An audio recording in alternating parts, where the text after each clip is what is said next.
En agosto de 1762 La Habana fue tomada por Inglaterra.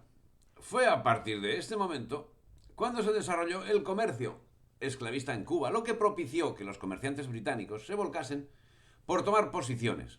Pero el pionero fue el comisario británico John Kenyon, quien comenzó a importar esclavos a razón de 2000 por año, con la obligación de que la cuarta parte fuesen mujeres. Es en 1773 cuando el marqués de Casaherile obtiene el privilegio de introducir esclavos negros en Cuba, actividad vacilante que llevó a efecto hasta que en 1786 la casa Baker y Dawson los reemplazó y en 1777 España adquiere Fernando Po con el fin de establecer una factoría negrera, algo que al fin no surtiría efecto. Es en esta época cuando el desarrollo del tráfico iniciado desde las colonias británicas de Norteamérica empieza a desarrollarse espectacularmente, de forma que la cuarta parte de la flota mercante se dedica al tráfico negrero.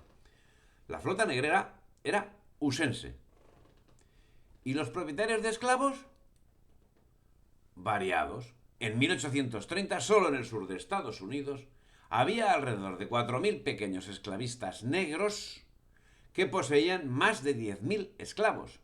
Repito el dato, 4.000 esclavistas negros que poseían más de 10.000 esclavos en los Estados Unidos.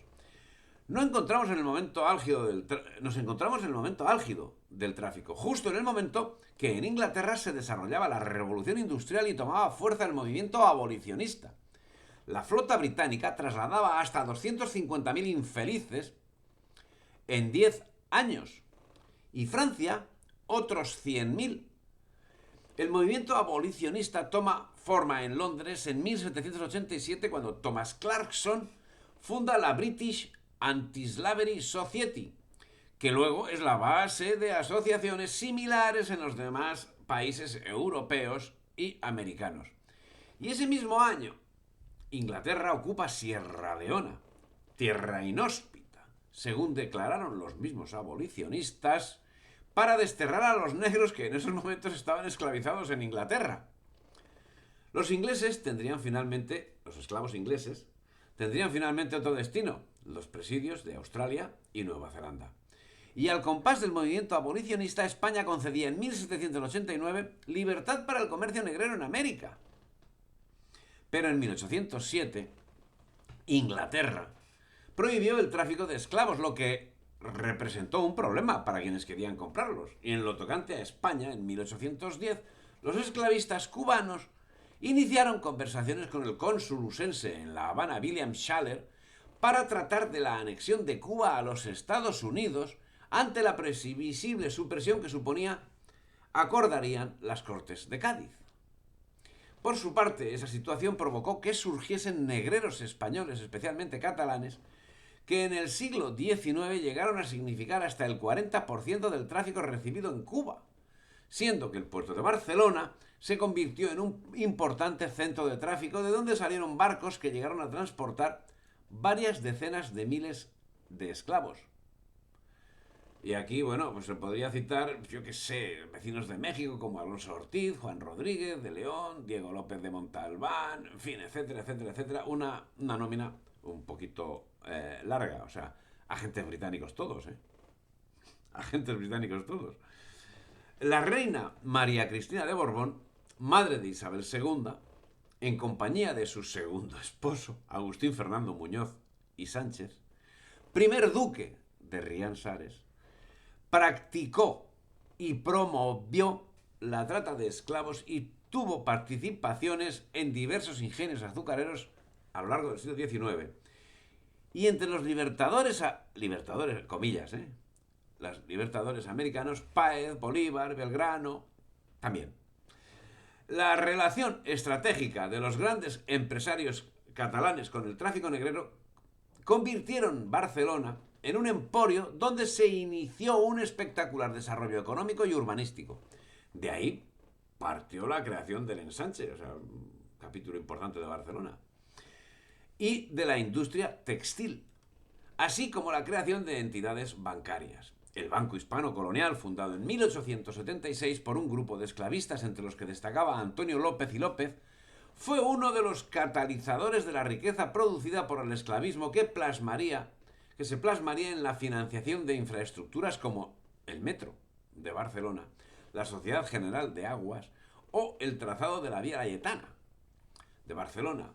Miguel Badía y Buñol, principal promotor de la primera línea de ferrocarril en la península, la que iba de Barcelona a Mataró, inaugurada en 1848, había amasado su fortuna en Cuba con su compañía La Viada y Compañía, entre cuyas actividades se encontraba la trata de esclavos. Y si estas circunstancias se produjeron en España, en África se oponían a la abolición, que les acarreaba la ruina, al tiempo que aumentaba la inseguridad en sus territorios. En esta situación, un mulato africano, Chacha de Souza, que se convertiría en esa época en uno de los mayores proveedores de esclavos. Juan Uges, después de visitar Guinea-Bissau o Guinea Portuguesa en 1828, comentaba: creo que todos los indígenas africanos se dedicarían a comerciar con esclavos si se les permitiera. Por otra parte, la labor de Inglaterra en pro de la abolición tenía exclusivamente una motivación económica. No nos engañemos. Por eso, mientras perseguía el tráfico marítimo, mantenía el tráfico terrestre en sus colonias de África. Pero claro, es que los esclavos ahí no eran negros. En 1817, Radama, el rey del Madagascar Oriental, llegó a un acuerdo según el cual, a cambio de acabar con la trata, Gran Bretaña le pagaría $100.000 anuales durante 3 años. El primer ministro Castlereagh cerró tratados similares con el imán de Mascate y en 1822 con el sultán de Zanzíbar. Cierto que eran convenios modestos, pero les seguirían otros muchos de una envergadura bastante superior. En fin, motivaciones económicas evidentes, pero no declaradas. Algo que desconcertaba, por ejemplo, a los esclavistas negros, que seguían con el tráfico en el mundo musulmán, y algo que no entendían los musulmanes, que interpretaron la medida como un ataque directo al Islam. Pero parece que las dudas se resuelven en el materialismo. El esclavista estaba cambiando los métodos al compás de las necesidades que iba creando la revolución industrial. Así, mientras en 1821 se constituía en Inglaterra la Sociedad Antiesclavista, presidida por Wilberforce, la misma Inglaterra comenzaba la consolidación de sus posesiones en África, en España, a un lado y otro del Atlántico, en la India, en China, donde llegó a crear una guerra que permitiese introducir el opio. No nos olvidemos, o sea, Inglaterra es el país que ha hecho, no una guerra, ha hecho 2 para introducir el opio en China. Bueno, también tenía intereses en la India, en Australia, en Nueva Zelanda. Estas 2 como penales donde remitir a la población sobrante de la metrópoli. Ingleses. Y en los Estados Unidos seguirían los mismos pasos. En 1821 la American Colonization Society desembarcaba en la costa de Granos el primer cargamento de negros libres que dio origen a Liberia. Pero la idea de trasladar nuevamente a África a toda la población existente en Norteamérica, que esa era la idea, resultó de todo punto inviable por el volumen de población que representaba y por la desconfianza surgida en la comunidad negra ante una medida que veían, lógicamente, absolutamente descabellada. En este tiempo, Gambia, Costa de Oro y Ghana, paulatinamente, perdieron interés para los británicos, sobre todo con la abolición de la esclavitud.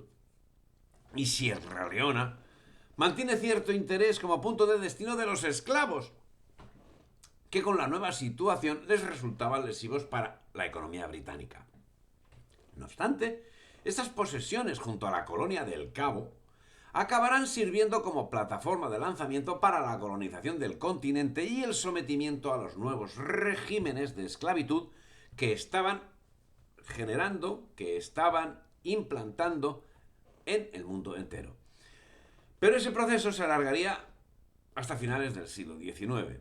Con las implicaciones que se deducen de todo lo relatado hasta aquí, no deja de resultar curioso que en agosto de 1999, ajo a la fecha, la African War Reparation and Reparation Truth Commission, reunida en Accra, se atreviese a reclamar indemnizaciones a los países occidentales que participaron y se beneficiaron de la trata de esclavos. Si te ha gustado el vídeo, dale me gusta, difunde y suscríbete al canal.